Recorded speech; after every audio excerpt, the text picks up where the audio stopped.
Assalamualaikum warahmatullahi wabarakatuh. Innal hamdalillah nahmaduhu wa nasta'inuhu wa nastaghfiruh wa na'udzu billahi min shururi anfusina wa sayyiati a'malina. Man yahdihillahu fala mudilla lahu wa man yudlil fala hadiya lahu. Wa asyhadu an la ilaha illallah wahdahu la syarika lahu wa asyhadu anna Muhammadan 'abduhu wa rasuluh.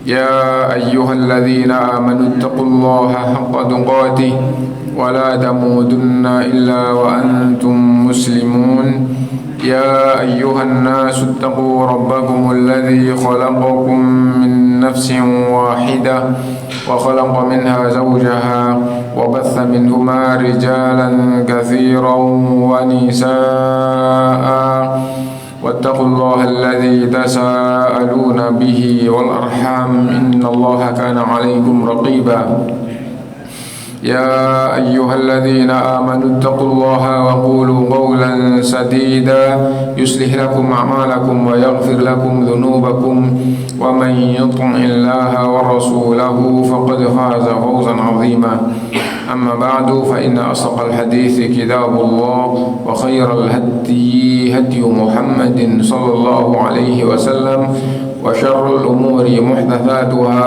وكل محدثة بدعة وكل بدعة ضلالة وكل ضلالة في النار.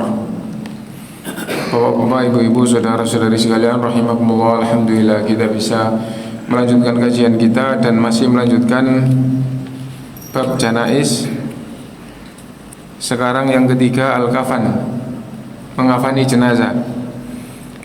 Wa wujubuhu ma'khudun min amrin Nabi sallallahu alaihi wasallam bihi fi hadithil muhrimi alladhi waqasadhu naqatuhu.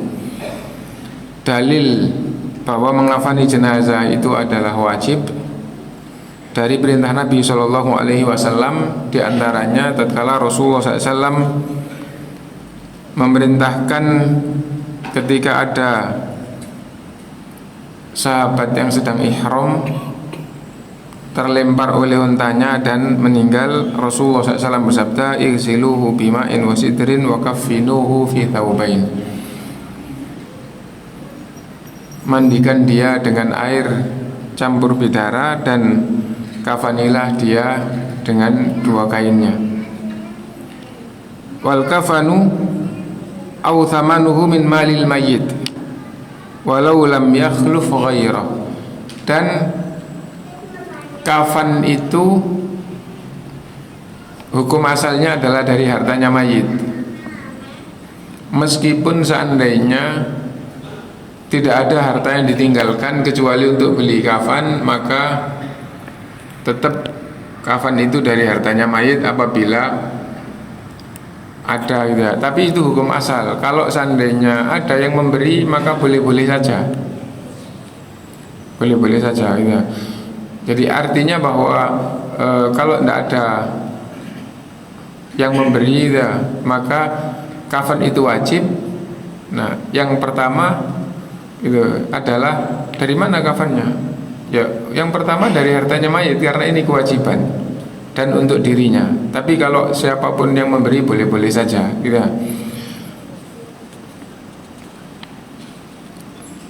Karena itu di dalam bab hukuk al-muta'alliqah, hak-hak yang berkaitan dengan yang harus digunakan untuk apa tinggalan jenazah itu. Nah, yang pertama adalah mu'anu tajhizil mayyit, untuk urusan proses penguburan jenazah. Nah, jadi proses penguburan jenazah meninggal, ketika meninggal apabila membutuhkan biaya untuk memandikan, maka harta mayit digunakan untuk memandikan jenazah. Apabila kafan itu harus beli dengan hartanya mayit, tapi tidak harus beli, pakaian yang ada itu yang lebih bagus apabila kelihatan bagus dan rapi itu, kain yang dimiliki itu lebih bagus daripada beli, sehingga tidak menggunakan harta itu yang bisa lebih baik untuk dimanfaatkan. Nah, kemudian menguburkan, apabila menguburkan itu butuh dana, misalnya untuk gali kuburannya atau lahannya itu harus beli, maka hukum asal juga dari harta mayit. Nah, kemudian kewajiban yang harus dibayar dengan harta mayit yang kedua, dan juga boleh menerima pemberian dari orang lain terus menggunakan dana dari pemberian itu juga boleh. Yang kedua adalah hutang, dan hutang itu ada yang membagi dua, ada yang jadi satu ya. Yang pertama hutang yang bendanya nyata milik piutang, maka itu yang lebih didahulukan. Hutang yang bendanya nyata milik piutang, maka itu yang lebih didahulukan. Misalnya begini, mobil ini hutang dari siapa? Dari si X. Nah itu ya, belum dibayar, maka mobil itu dikembalikan. Nilainya kurang, tinggal nambah kekurangannya. Nah itu. Nah kemudian berikutnya adalah hutang-hutang yang bendanya itu tidak ada, hanya jadi tanggungannya. Ada yang mengumpulkan jadi satu, yang penting hutang maka dibagi rata. Apabila tidak cukup, kalau cukup ya dibayar semuanya. Kalau misalnya hutangnya itu totalnya misalnya 100 juta, tinggalnya cuma 60 juta. 100 juta tadi milik misalnya 15 orang. Ya kalau gitu dibagi sesuai persentase, sehingga semua kebayar, tapi semua tidak ada yang dibayar penuh. Nah jadi itu. Apabila tidak ada kerabatnya yang membayar. Yang ketiga ya, adalah wasiat. Apabila ada wasiat, nah maka setelah mengurusan jenazah, setelah hutang yang tersisa ya, itu kemudian dilihat wasiatnya. Apabila wasiat itu maksimal sepertiga dari yang tersisa tadi itu, maka wajib dilaksanakan. Apabila lebih, maka dilaksanakan maksimal hanya sepertiga, selebih dari sepertiga itu batal. Misalnya begini, digunakan untuk ngurus jenazahnya, digunakan untuk bayar hutang, sisanya tinggal misalnya 500 juta. Ternyata yang diwasiatkan, entah itu wakaf, entah itu diberikan kepada siapapun, yang penting hibah yang belum diserah terimakan semuanya masuk wasiat. Pembagian harta kepada anak ketika masih hidup tapi tidak diserah terimakan sampai meninggal, maka jadi wasiat. Wasiat kepada anak itu tidak boleh, maka batal. Intinya hibah yang belum diserah terimakan sampai akhirnya meninggal, maka itu jadi wasiat. Kalau wasiat itu sah, dilaksanakan. Kalau enggak. Nah misal sisa dari ngurus jenazah sama hutang tadi itu tinggal 500 juta, ternyata total wasiatnya 300 juta ya. Nah maka itu tidak semua wasiat itu sah. Wasiat itu sepertiga kali 500 juta, totalnya berapa? Nah dikeluarkan senilai sepertiga kali 500 juta itu yang diserahkan itu kepada yang wasiat-wasiat tadi itu. Nah, dan sisa terakhir tinggal 2 kalinya wasiat. Karena wasiatnya saja kurang, terus sepertiga, berarti 2 kali wasiat itu isinya itu yang diwaris. Itu yang diwaris. Dan pembagian waris mau sedikit mau banyak, semakin tertunda semakin gampang timbul fitnah. Boleh saja gitu, sekarang meninggal besok harta warisnya diwaris, itu boleh dalam Islam. Sebulan lagi boleh, setahun lagi boleh, 5 tahun lagi boleh. Semakin mundur semakin gampang menimbulkan fitnah. Kalau orang Jawa itu masa bapaknya baru 2 bulan meninggal sudah masing-masing kepingin dapat warisan gitu. Nah itu orang yang tidak ngerti agama, orang kayak gitu itu. Orang yang ngerti agama gitu. Maka apa yang paling maslahat, sambil berpemahaman pembagian warisan itu semakin tertunda semakin gampang timbul fitnah. Nah maksudnya fitnah terhadap harta waris ini. Adapun kaitannya dengan bab kita tadi itu, hukum asal pengurusan jenazah termasuk kafan itu diambilkan dari harta mayit. Adapun apabila ada yang memberi, boleh-boleh saja, gitu ya.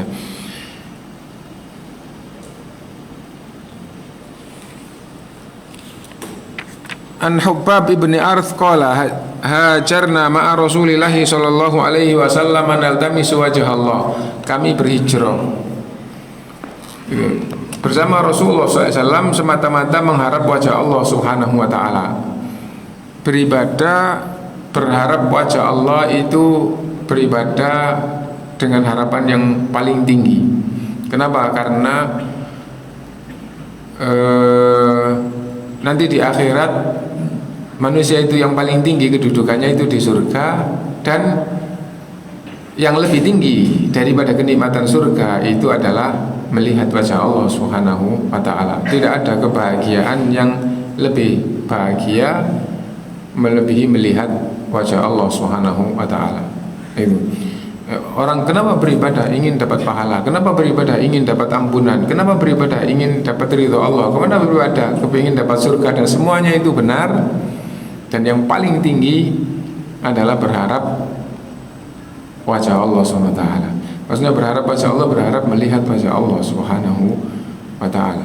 Jadi ketika ahli surga itu sudah di surga semuanya, lalu Allah Subhanahu wa ta'ala datang dan berkata kepada penghuni surga, hal turiduna ziyada, apakah kalian menginginkan tambahan dari kenikmatan surga ini? Penghuni surga semuanya menjawab, tidak paham. Apa ada sesuatu yang lain yang belum Allah berikan? Allah telah mengampuninya, Allah telah memberikan rahmat yang tidak terbayangkan, gitu. Dan kebahagiaannya tidak terputus. Karena itu tambahan apalagi ya Allah yang belum ada? Nah, lalu Allah membuka hijab yang menghalang-halangi penghuni surga dengan dirinya. Akhirnya penghuni surga melihat Allah SWT, gitu, dan sangat berbahagia. Fama'utu syai'an afdhala min nadhari ila wajhillah. Setelah mereka melihat wajah Allah, mereka betul-betul merasakan tidak ada kenikmatan yang Allah berikan yang lebih tinggi dari melihat wajah Allah SWT. Dan yang beriman dengan hadis ini dan bab ini itu hanya Ahlus Sunnah. Gitu. Kalau di dalam masalah tauhid, yang paling dekat dengan Ahlus Sunnah adalah Asy'ariyah, orang-orang Asy'ari, dan orang-orang Asy'ari tidak beriman dengan hadis ini dan dengan bab ini. Nah, jadi itu. Tidak hanya ini, itu semua itu ayat dan hadis yang berkaitan dengan asma dan sifat yang semisal dengan ini itu tidak ada yang diimani, semuanya ditakwil.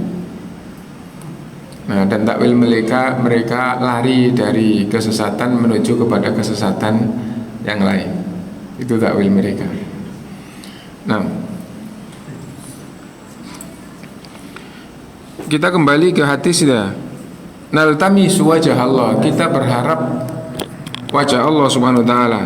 Fa waqa'a ajruna Allah, maka pahala kita tergantung Allah Subhanahu wa ta'ala. Faminna man mata lam yakul min ajrihi syai'a. Di antara kita ada yang mati pakai bahasa Arab ya. Kalau bahasa Indonesia kan masuk orang kok mati kan gitu ya. Tapi di sini sahabat gitu, ada yang mati belum mendapatkan apapun dari perjuangannya. Nah, sahabat itu setelah Nabi yang paling mulia gitu ya. Tapi bahasa Arab mati ya mata. Wafat juga mati. Ya. Wafat mati itu dua-duanya bahasa Arab. Gitu.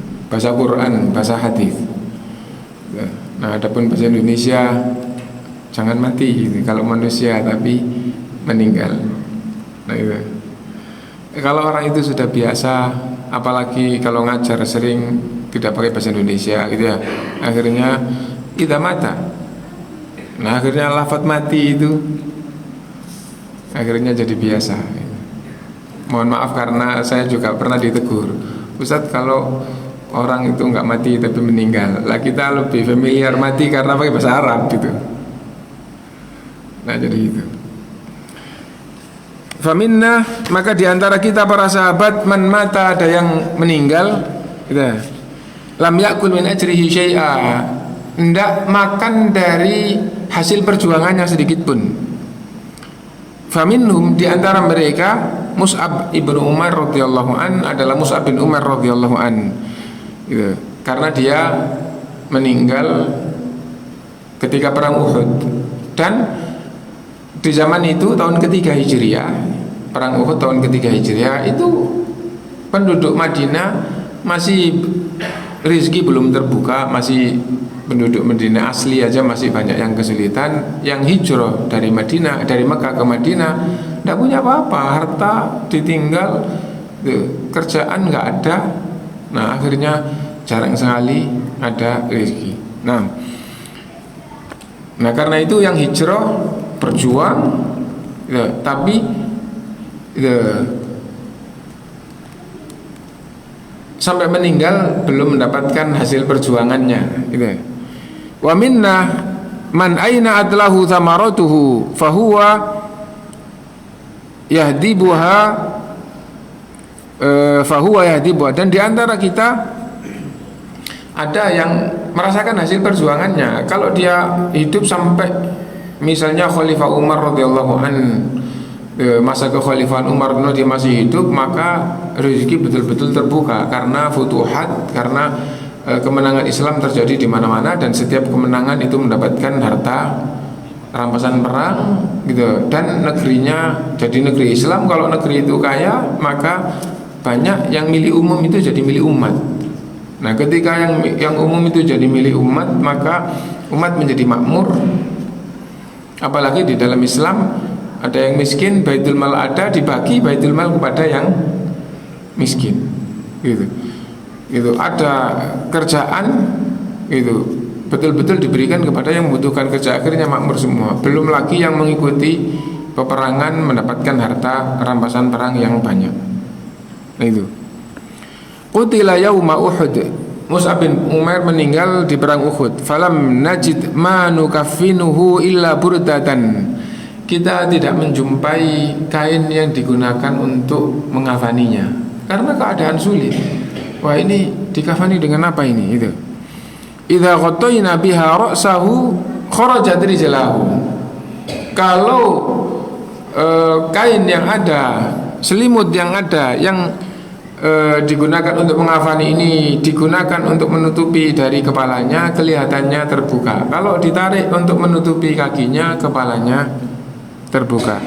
Fa amara Nabi sallallahu alaihi wasallam an nuqatiya ra'sahu, maka Rasulullah SAW memerintahkan agar yang ditutupi adalah kepalanya. Nah, yang dibungkus, yang ditutupi kepalanya. Wa an naj'ala ala rijlaihi minal idkhir, dan untuk menutupi kakinya pakai rerumputan idkhir, gitu. Ada yang mengatakan idkhir itu semisal dengan ilalang, ya. Jadi rerumputan ilalang itu kan daunnya kayak padi panjang gitu, tapi enggak kayak padi, dari bawah sampai atas itu ya kayak daunnya padi gitu, itu dari bawah sampai atas. Nah itu, dan biasanya kalau di kampung dulu itu banyak yang buat atap gubuk di sawah itu dari ilalang, dan itu dingin. Nah, yang diambil pelajaran di sini bahwa kalau sahabat yang lain itu, kalau orang lain itu punya dan tidak memberikan karena bukan kewajiban, tidak dosa tidak memberi. Dan yang meninggal tidak ada yang memberi, terus dia sendiri tidak punya sesuatu yang digunakan untuk mengafani, maka kondisinya seperti Mus'ab bin Umar tadi itu. Kalau dia punya harta, dari hartanya sendiri. Itu faedah yang diambil. Apa ndak ada sahabat yang punya kelebihan sekedar kafan aja, gitu. Kalau ditanya kayak gitu secara lahiriah jelas ada. Tapi kalau itu dibutuhkan sehingga tidak disedekahkan, mungkin saja. Nah itu. Wal wajibu minal kafani thawbun yasturu jami'al badan. Dan yang wajib adalah kafan yang menutupi seluruh anggota badan. Seandainya satu saja sudah cukup, selebih dari satu, dua, tiga itu adalah sunnah. Kenapa? Karena sunnahnya itu tiga. Itu seandainya satu maka sudah cukup. Kenapa? Karena yang wajib, yang penting seluruh badannya tertutup. Wal wajibu minal kafani thawbun yasturu jami'al badan. Yang wajib dari kafan adalah kain yang menutupi seluruh badan. Karena itu kalau sudah ditaruh di lahat, kemudian dibuka, kemudian di bagian pipi itu dilorot supaya pipinya nempel tanah, itu kesalahan. Adapun ikatan itu dibuka atau tidak dibuka, boleh-boleh saja. Kalau tidak dibuka itu nanti jadi pocong. Itu orang yang punya khurafat di dalam keimanannya. Mau dibuka mau nggak dibuka sama saja, gitu. Dan mayit jadi pocong, itu adalah khurafat di akhir zaman. Di zaman dulu tidak ada. Di zaman dulu, apalagi sebelum Islam datang, orang mati hidup lagi, itu ada. Loh bagaimana ada? Ada beberapa ayat mati dihidupkan oleh Allah kembali. Dan orang tidak takut. Orang tidak takut. Nah jadi kayak gitu. Meskipun hidup kembali terus tidak lama juga meninggal. Contoh Ashabul Kahfi, sudah 309 tahun meninggal. Meninggal apa tidur? Meninggal dan tidur itu sama saja di dalam Al-Quran. Allahul ladzi yatawaffal anfusa hina mautiha wallati lam tamut fi manamiha. Allah Subhanahu wa taala lah yang mewafatkan manusia itu tatkala tidur dan tatkala mati. Fayumsikul lati qada 'alaiha al-maut wa yursilul ukhra ila ajalin musamma. Allah tahan yang Allah tetapkan meninggal dan Allah lepaskan yang lain sampai batas yang telah Allah tentukan. Yang dilepas hidup lagi jadinya, gitu. Nah jadi itu meninggal. Nah masalahnya sudah dikubur terus hidup lagi, gitu. Nah ya itu intinya bahwa takut kuburan, gitu. Takut orang mati terus punya khurafat, hayalan hidup lagi sama pocongnya, terus nggak jalan karena ada pocongnya. Itu khurafat di akhir zaman. Di zaman dulu tidak ada. Nah dan salah satu ustadz dulu itu tidak pernah kemana-mana, terus akhirnya ke Indonesia, terus bahkan yang ini dari Mesir yang cerita. Terus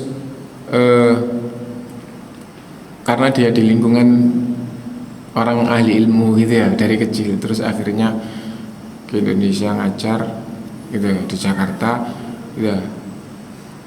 Nah terus tahu bahwa orang Indonesia itu takut kuburan. Itu heran, takut kuburan maksudnya ya hati itu takut kuburan. Itu ya kenapa tidak punya peradaban, takut kuburan. Ngapain kuburan takuti? Kalau kuburan itu rumutan kayak hutan gitu, takut pada hewan. Nah itu ya, tapi ada kuburan terus takut, ada orang meninggal terus takut, itu heran. Kenapa? Tidak punya peradaban kayak gitu. Kalau hidupnya di lingkungan ulama dari kecil, tidak ada pocong segala macam menakutkan, itu tidak ada. Nah ketika ada orang takut, yang kedua takut gelap. Takut gelap apa maksudnya? Takut hewan karena ketika gelap nggak bisa dilihat.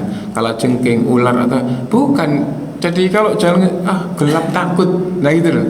Itu heran. Naik motor, naik sepeda, naik apa terus gelap takut perampok. Bukan, takut gelap. Itu heran. Kenapa? Tidak punya peradaban seperti itu.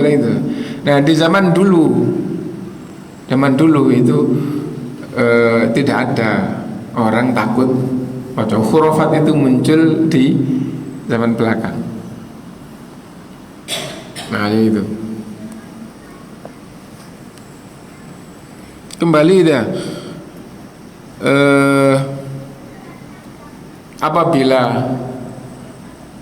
sudah diletakkan terus ikatannya dibuka atau enggak, itu tidak ada tuntunan tidak dibuka atau dibuka, karena itu dibuka nggak dibuka sama saja ya. Dibuka setelah itu disingkap sebagian supaya nempel tanah, itu kesalahan di dalam beragama. Kenapa? Karena anda belajar. Nah itu. Tapi ada tadi di daerah sini yang dibuka terus di bagian pipinya ditempelkan tanah, ada tak? Ada. Malah diganjel. Ya. Nah, dikasih bantalnya harus ganjil, itu khurafat. Khurafat itu termasuk kesyirikan. Adapun diganjel supaya tidak ngguling. Nah, itu gampangannya bukan urusan agama, tapi kemaslahatan supaya perintah agama itu tetap itu diyakini mantap. Kenapa? Karena disunahkan miring kanan menghadap kiblat. Itu ada dalilnya. Karena miring kanan menghadap kiblat, maka pasti kalau di Indonesia karena kiblatnya di barat, kepala di utara, itu pasti. Karena itu kalau kepalanya tidak di utara, sudah pasti ada kesalahan. Gitu. Kepalanya di selatan di hadapan kiblat kan tetap menghadap kiblat, salahnya nanti miring kiri. Ya, miring kiri. Dimiringkan kanan, tidak apa-apa meskipun kepala di selatan. Salah, miring kanan di selatan berarti membelakangi kiblat.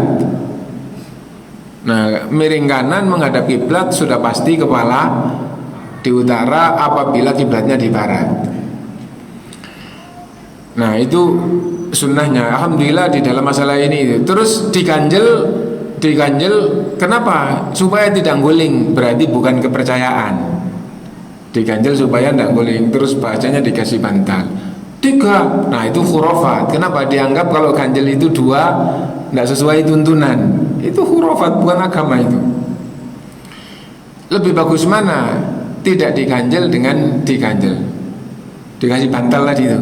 Apabila mantep bahwa nggak pakai diganjel tidak guling, ngapain guling? Nanti kalau guling jadi tengkurap atau jadi melumah, jadi tidak sunnah. Nah itu ya. Nah diganjel berarti itu kemaslahatan supaya tidak guling tadi itu, tapi bukan tuntunan dalam agama. Kalau seandainya ngikuti tuntunan agama, maka sudah enak. Apa? Dibuat lahat. Apa lahat itu? Lahat itu setelah dikeduk kotak seperti biasa, misalnya 1 meter lebarnya, panjangnya misalnya 2 meter karena orangnya cukup panjang, misalnya gitu ya. Berarti panjang kali lebar 1 meter kali 2 meter, terus dalamnya misalnya 1,5 meter. Setelah 1 meternya datar, nanti kurang lebih 40 cm lebarnya kali panjangnya dikeduk lagi ke bawah kurang lebih 0,5 meter atau disesuaikan. Nanti kalau dikeduk lagi berarti ada anak keduan gitu ya. Keduan, terus nanti di bagian, kalau di Indonesia di bagian barat ada anak keduan. Setelah itu tinggal ditaruh miring, nggak pakai ganjel-ganjelan, sudah nggak guling. Karena apa? Sudah pas dengan barangnya, ditaruh gitu saja. Terus nanti atasnya tinggal dikasih papan atau triplek yang tebal rata, sudah selesai. Kalau di Indonesia kan dikasih miring gini, terus nanti kalau sudah miring itu lubang, itu apa? Papannya kecil-kecil atau lebarnya 20 cm terus miring. Terus nanti kalau ada yang nggak lurus sedikit, akhirnya ada yang mangap gitu ya, ada yang buka. Nah terus akhirnya nanti kalau nggak dikasih tikar, tanahnya masuk. Padahal sunnahnya itu harus betul-betul rapi, bersih. Nah gitu ya. Nah itu karena nggak ngikuti tuntunan. Sesungguhnya kuburan Rasulullah SAW itu setelah keduaan itu terus dibuatkan lahat. Nah jadi itu. Nah dan di dalam hadis itu ada lahat dan ada syak. Kalau lahat itu ngerong ke depan, kalau syak itu anak keduaan tadi itu ke bawah. Anak keduaan tadi itu ke bawah itu. Nah di Indonesia nggak pakai anak kedukan, ya langsung itu terus taruh di pojok, terus papannya miring. Nggak apa-apa, boleh-boleh aja. Tapi akhirnya muncul tadi itu ada ganjel terus bahasanya bantal, udah gitu terus mulai karena banyak agama ini yang disunahkan ganjil, akhirnya bantalnya ganjil akhirnya. Nah, intinya yang paling pokok wal wajibu minal kafani thawbun yasturu jami'al badan. Kafan itu wajib menutup seluruh anggota badan. Fa illam yujad illa thawbun qasirun la yakfi li jami'il badan ghutta ra'suhu. Apabila tidak ada kain yang bisa menutupi semuanya, sambungan pun tidak ada, nggak cukup, cuma ada ini. Kalau gitu yang lebih diutamakan bagian kepala terus ke bawah secukupnya, kekurangannya ditutupi dengan seadanya yang bisa menutupi. Dan yang ada istilahnya pemahaman bukan dalil, yang paling bagus itu adalah dedaunan. Kenapa begitu? Nah, itu sekedar pendekatan aja, bukan dalil. Kenapa kok daun kalau nggak ada kain? Karena yang digunakan Adam untuk menutupi auratnya adalah daun. Dan ketika Mus'ab bin Umair tidak ada kafan yang bisa mencukupi, maka daun idkhir. Ya, meskipun itu rerumutan tapi itu. Nah, memang di sana sendiri gak gampang untuk mendapatkan daun yang lebar. Seandainya ada daun kayak daun pisang dan di lapis-lapis itu banyak, itu lebih gampang menutupi, wallahu a'lam. Gitu ya. Nah,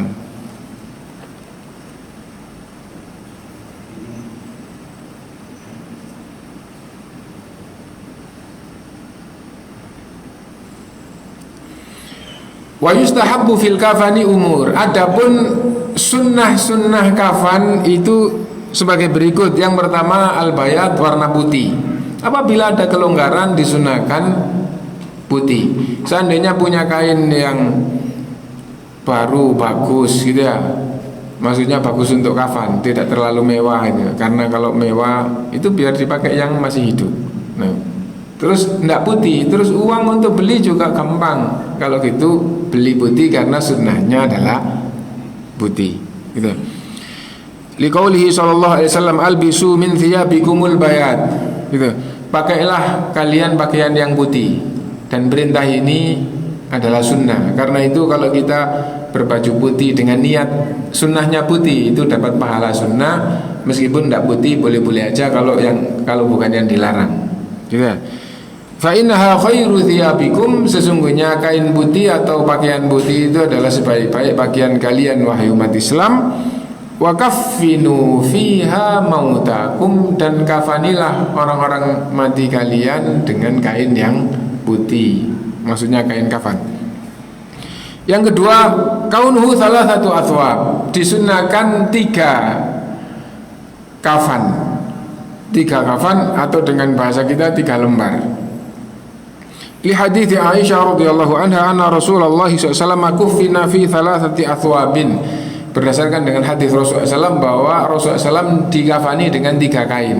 Dan yang dilakukan untuk Rasulullah itu adalah yang paling sempurna. Kenapa? Karena perhatian para sahabat itu yang paling tinggi adalah kepada Rasulullah, lebih mencintai Rasulullah daripada dirinya, lebih mementingkan Rasulullah daripada dirinya. Karena itu yang paling utama yang dijadikan keteladanan adalah Rasulullah SAW.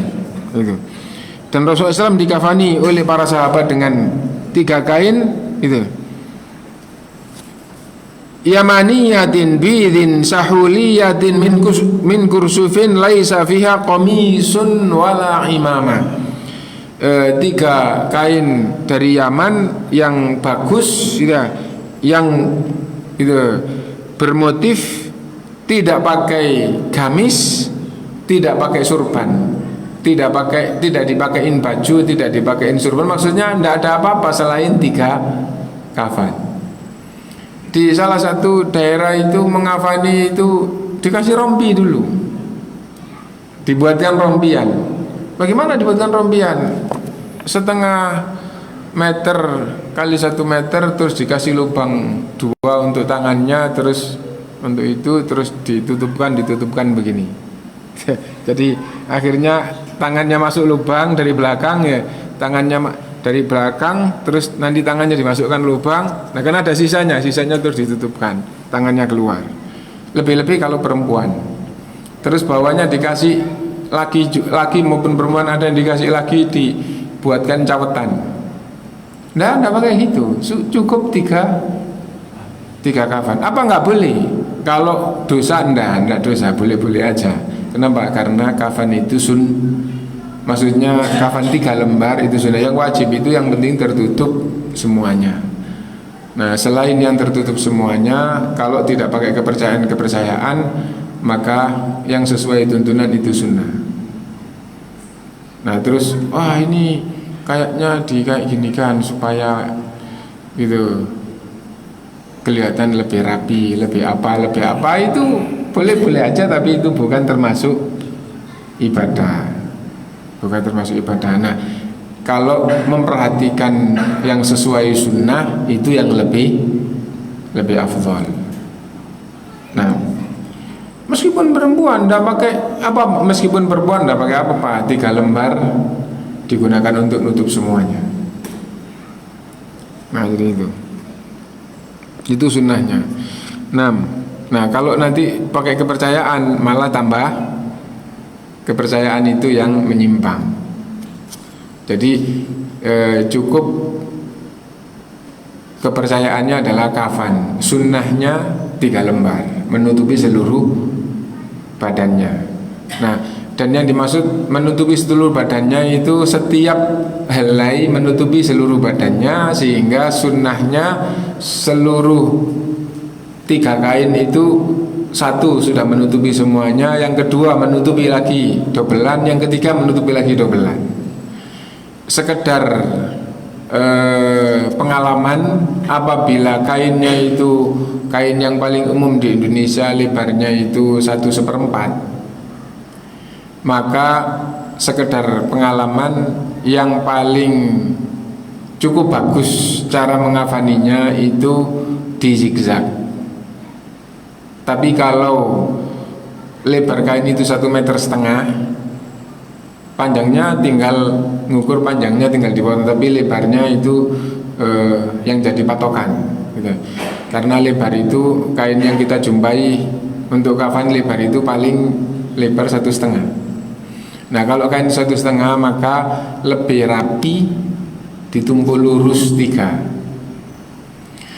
Yang kedua, meskipun lebarnya 1,5, apalagi kalau yang cuma 1/4 terus di zigzag tadi. Di zigzag maksudnya bagaimana? Maksudnya di zigzag itu, maksudnya dulu ya, kalau di zigzag itu berarti lembaran pertama, terus lembaran yang kedua itu tidak lurus persis, tapi agak digeser kurang lebih 25 cm, sehingga nanti dilihat dari atas ujung sana dengan ujung kiri dengan ujung kanan itu 1,5. Nah, lalu dimulai dari yang jenazahnya nanti di tengah. Kalau di jenazahnya di tengah, padahal kainnya yang 2 itu zigzag tadi itu ya. Nah, terus yang ketiga sama dengan yang pertama. Kalau jenazahnya taruh di tengah, berarti sebelah itu lebih pendek daripada kelebihan sebelahnya. Yang lebih pendek didulukan, setelah itu yang lebih panjang. Atau meskipun tidak begini, ada yang mengatakan sama saja kok, karena nanti itu 3 gitu loh. Ya udah kalau gitu. Nah itu. Tapi kalau yang lebih pendek itu didulukan, menurut saya itu lebih bagusnya itu mulai pertama itu sudah kejepit. Mulai yang pertama sudah kejepit. Maksudnya kejepit gimana? Kalau yang pendek didulukan, nanti cuma sampai di tengah badan. Terus yang panjang dilebarkan nanti sampai bawah, kejepit sudah. Jadi 1 itu sudah kejepit. Nah, tapi kalau yang lebar didulukan, kejepit nanti tidak. Yang kedua itu baru sampai tengah itu nggak kejepit gitu loh. Nah, nanti kan ada yang kedua loh. Iya, makanya kalau yang pendek didulukan, baru yang pertama sudah kejepit. Maksud saya begitu. Nah, setelah itu terus berikutnya Yang kedua sisi yang berikutnya. Nah dengan begitu maka nanti itu bisa lebih kuat. Kalau cuma 1/4 terus nggak dizigzag, nanti yang nempel di bagian atas yang numpuk itu cuma sedikit, nanti gerak sedikit itu bisa kebuka. Nah jadi gitu. Nah itu dan adapun apabila 1/2 gitu, meskipun 1/2 yang lebih bagus itu tetap cara ngelipatnya satu-satu di tengah, terus lurus, terus satu kiri dulu baru kanan, yang kedua kiri dulu baru kanan gitu. Terus setelah itu kan diikat ya. Kenapa? Karena nggak diikat nanti dipakai gerak, nanti dikhawatirkan melorot, terus akhirnya nggak rapi. Nah diikat, ketika diikat, nah itu berusaha ditarik dulu supaya kencang. Nah kemudian diikat, setelah diikat supaya ujungnya juga rapi, diikat dulu pertama, setelah itu ikatannya masih lebih, ujungnya ditekuk supaya rapi, terus diikat lagi. Meskipun itu tidak ada aturannya, cuman karena di dalam mengurus jenazah itu ketika tampil atau ketika lebih rapi itu ada sunnahnya di dalam bab menggali kuburan, diperintahkan yang bagus, yang bersih. Berarti kalau seandainya tanahnya itu enggak tanah pasir, gampang brodol gitu ya, itu ya kayak tembokan lurus, itu sunnahnya. Kenapa? Diperintah yang bagus, yang bersih. Nah itu lah, kalau bagus yang bersih, kalau kafannya rapi juga kan juga bagus gitu. Apalagi Allah SWT berfirman dalam Al-Quran, ketika mau beribadah kepada Allah, menghadap kepada Allah ke masjid, diperintah pakaian yang paling indah untuk dirinya. Allah berfirman, khudhu zinatakum inda kulli masjid. Ambillah apa yang mengindahkan kalian setiap kalian ke masjid. Nah maksudnya apa? Bagi laki-laki, karena laki-laki itu dandannya tidak pakai anting-anting, tidak pakai kalung, tidak pakai cincin gelang gitu ya, untuk mengindahkan dirinya. Maksudnya dijelaskan oleh sahabat, pakaian yang paling menjadikan tampil bagus untuk menghadap kepada Allah itu yang paling disunahkan untuk dipakai menghadap kepada Allah. Khudhu zinatakum inda kulli masjid. Dan jenazah ini mau menghadap kepada Allah Subhanahu wa taala. Nah, gimana? Terus dikerek gitu, dikasih kerekan. Maksudnya pinggirannya? Enggak, jadi ini supaya lebar kalau jenazahnya besar. Oh, sambungan. Misalnya kainnya 1 meter, terus dijahit jadinya 2 meter gitu ya. Boleh, enggak apa-apa. Yang penting rapi, bagus. Itu lebih disunahkan. Nah itu jadi, nah sekarang dijahit terus dimasukkan ke dalam, dijahit lagi kan jadi rapi ya. Nah, itu bagus, nggak apa-apa, sambungan nggak apa-apa. Enggak, kantongan tambah nggak rapi. Kenapa? Nanti karena kalau tidak dirapikan nanti tambah nggak rapi. Yang rapi itu kalau bolehnya boleh-boleh aja, yang menutupi ya. Tapi kalau kantongan tinggal diselobokkan itu, nanti bagian kaki, bagian lutut, bagian itu nggak rapi Pak. Tapi kalau satu ditumpuk, ujungnya nggak sama, karena di bagian dada lebih makan, di bagian kaki tetap nanti bisa rapi meskipun dia lebih dikecilkan gitu. Seperti yang kita ketahui sekarang. Nggih Bapak.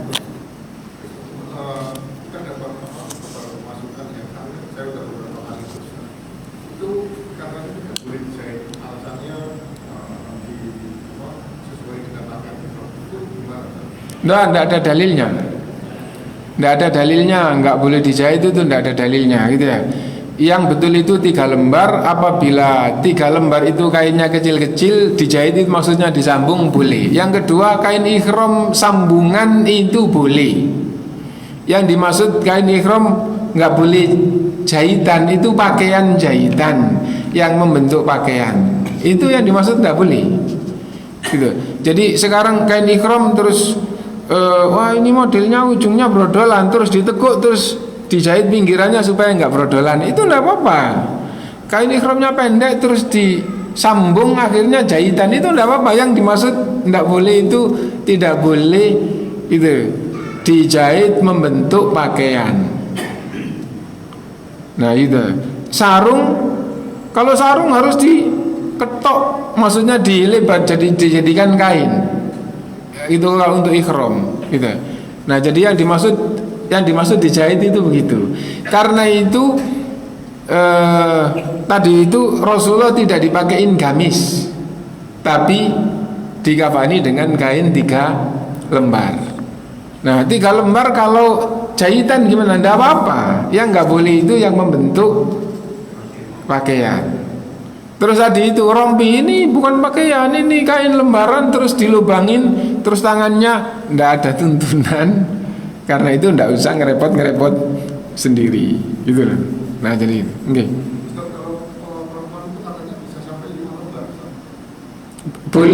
Boleh, tapi yang ada di dalam dalil itu sunnahnya itu 3. Kalau menilai 3 itu kurang, boleh 5.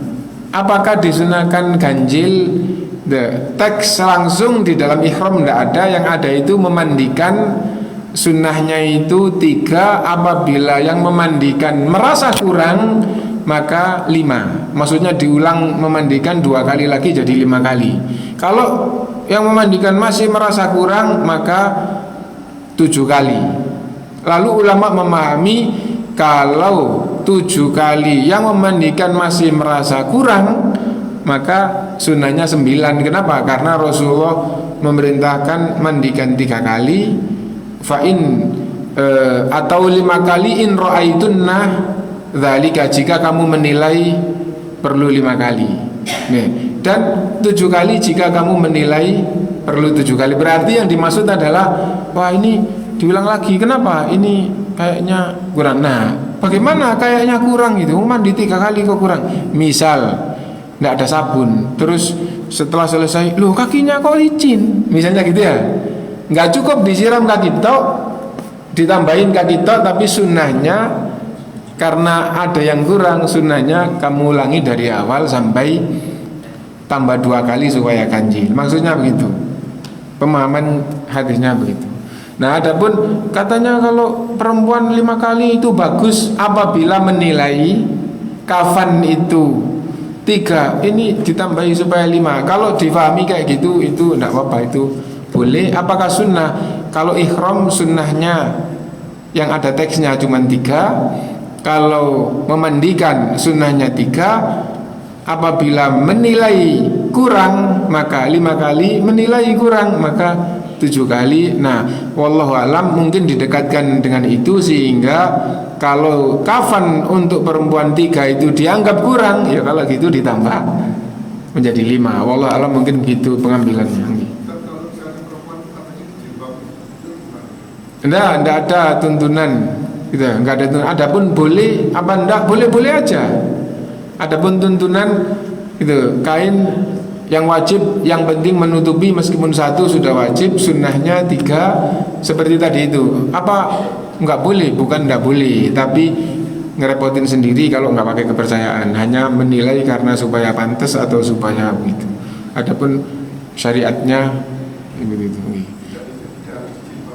Tidak harus dijilbabi, tidak. Dan itu, kalau dijilbabi bukan dilarang. Jadi misalnya ditambahin kain juga putih terus nutupin kepalanya, terus setelah baru ihram, itu tidak sunnah tapi juga bukan dilarang. Kalau menganggap itu baik, itu hanya anggapan boleh-boleh saja, gitu. Tapi itu bukan yang diperintahkan. Nah, perintah itu kalau tidak wajib berarti sunnah. Ini enggak sunnah, tidak wajib, tapi boleh. Apa yang dinilai baik. Ada tuntunan untuk kain bergaris. Nah, nanti yang terakhir ya. Jadi tadi itu sunnahnya putih, sunnahnya 3. Terakhir ayyakuna ahaduha thawbu khibaro. Gitu. Apabila ada kemudahan, salah satunya kain putih yang bermotif. Lah kalau putih terus motif itu yang gampang ngomong ya bergaris misalnya gitu ya. Oh ada kelihatan ada garis-garisnya. Meskipun tidak garis, tapi yang penting motif terus tetap putih gitu ya. Kan kadang-kadang bukan motifnya itu bukan kayak garis, tapi bagus gitu ya. Tidak apa-apa. Yang penting putih ada sunnahnya, hadisnya tersendiri 3, terus motif. Dan ada yang berpemahaman tiga-tiganya itu, kalau kemudahan itu ada lebih bagus. Kenapa? Karena salah satunya bermotif itu kelihatan, motif itu kan kelihatan membaguskan. Sementara di kafan Rasulullah SAW tidak disebutkan salah satunya, tapi dikafani Rasulullah SAW dengan kain sahulia yamaniyah. Iya. Mana tadi itu?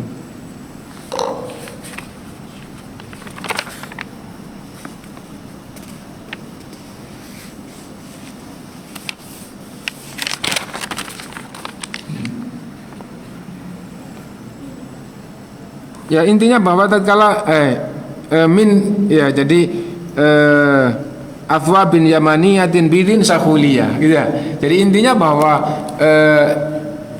Rasulullah SAW dan Rasulullah SAW tatkala meninggal itu gampangannya rezeki sudah mulai banyak. Kalau untuk kepentingan pokok itu sudah tidak kurang. Kenapa?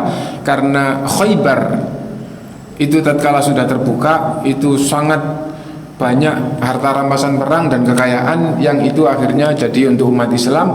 Dan bahkan dari 1.400 sahabat itu banyak yang mendapatkan mendapatkan senilai rata-rata 100 unta. Nah 100 unta itu bukan uang kecil gitu ya. 5 unta itu sudah wajib zakat. Nah kalau 100 unta kan bisa dibayangkan. Artinya bahwa ketika Rasulullah SAW meninggal, rizki umat Islam itu tidak seperti di zaman awal-awal. Rasulullah meninggal tahun 10 Hijriah. Nah sementara tahun ke-6 Hijriah itu sudah Hudaybiyah. Setelah itu tahun berikutnya sudah perang Khaybar. Nah sejak itu sudah gampangannya rizki sudah cukup banyak. Nah jadi itu. Nah jadi dari situ akhirnya urusan-urusan seperti apa yang berkaitan dengan masalah harta di zaman sahabat, coba dilihat ketika harta melimpah para sahabat seperti apa. Nah itu kurban misalnya, ketika harta itu sudah banyak, nggak bisa membayangkan melimpah, betul-betul melimpah gitu. Nah karena itu ada sahabat yang tanya, dulu di zaman Rasulullah itu kurban kalian itu seperti apa? Oh di awal-awal ketika rezeki itu sangat sulit gitu, 1 kambing itu kurban untuk sekeluarga. Tapi setelah rezeki itu melimpah seperti yang kamu lihat. Nah yang kamu lihat itu apa? Oh, orang kurban itu bukan 10-20 gitu. Yang punya banyak, kurbannya sangat banyak. Kenapa? Ini kurban untuk Allah SWT. Beda dengan orang di zaman kita ya, yang untuk Allah itu sekedarnya, yang untuk dunia itu gitu semampunya gitu ya, seluruh kemampuannya dikerahkan gitu. Nah itu wallah alam, mudah-mudahan bermanfaat untuk kita semuanya gitu. Dan kesimpulannya kafan itu disunahkan putih, disunahkan 3, dan disunahkan motif. Ada yang berkata salah satu, ada yang kalau bisa 3-tiganya motif itu lebih bagus. Wallahu a'lam. Subhanakallahumma bihamdika asyhadu an la ilaha illa anta astaghfiruka wa atubu ilaik. Walhamdulillahirabbil alamin. Assalamualaikum warahmatullahi wabarakatuh.